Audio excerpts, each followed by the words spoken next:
just to give you the current situation.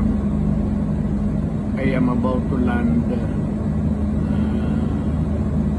sa Hague. Galing ako Dubai. Stopover for it's a long haul, it's a long flight. Okay ako. Do not worry. And I think this is something to do with the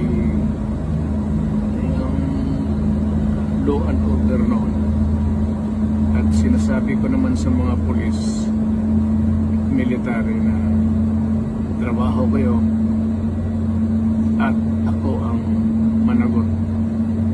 So ito na nga,